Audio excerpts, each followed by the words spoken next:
تو پھر آخر ہمیں کیا کرنا چاہیے؟ خاموش رہیں، ہم خود کو کمزور رکھیں یا آگے بڑھنے کی کوشش ہی نہ کریں؟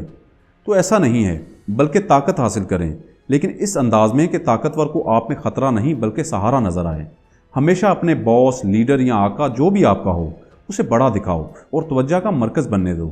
خود کو اس کے سائے میں رکھو اور اپنی ذہانت یا تخلیقی صلاحیت کو اس کے خلاف نہیں بلکہ اس کے عروج کو مزید بلند کرنے کے لیے استعمال کرو۔ جیسے آسمان پر چاہے کتنے ہی ستارے ہوں، اصل نظر ہمیشہ سورج پر ہی جمتی ہے۔ ستارے اپنی جگہ موجود رہتے ہیں مگر وہ سورج کی روشنی کا مقابلہ نہیں کر سکتے۔ اور طاقت، اختیار یا قیادت کے نظام میں بھی یہی اصول چلتا ہے۔ جو تخت پر بیٹھا ہے وہ حکومت کو اپنی گرفت میں رکھنا چاہتا ہے۔ اس کے سامنے اپنی برتری، ذہانت یا شان دکھانا صرف ناپسندیدہ ہی نہیں بلکہ خطرناک بھی ہے۔ یاد رکھیں، اپنی طاقت کو چھپانا کمزوری نہیں بلکہ حکمت ہے۔ بعض اوقات عاجزی، کم وسائل یا سادگی دکھانا زیادہ محفوظ ہوتا ہے۔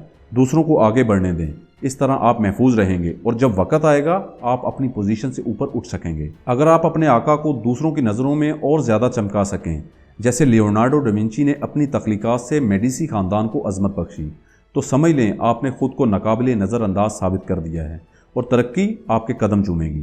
کیونکہ طاقتور صرف حسد نہیں کرتا بلکہ خود کو خطرے میں محسوس کرنے لگتا ہے، اور جیسے ہی اسے لگے کہ سامنے والا اس سے زیادہ ذہین، زیادہ مقبول یا اس کی جگہ لینے کے قابل ہے تو وہ اسے خطرہ سمجھ کر دبانے کی کوشش کرتا ہے۔ نیکولس، گلیلیو اور جیکما جیسے لوگ اس لیے نہیں گرے کہ وہ غلط تھے بلکہ اس لیے کہ انہوں نے ایک ہی رول توڑا، نیور آؤٹ شائن دی ماسٹر، کیونکہ دنیا میرٹ سے کم اور طاقت کے تاثر سے زیادہ چلتی ہے۔ اور آخر میں کمنٹ میں ضرور بتائیں کہ پاکستان میں یہ رول کس نے توڑا۔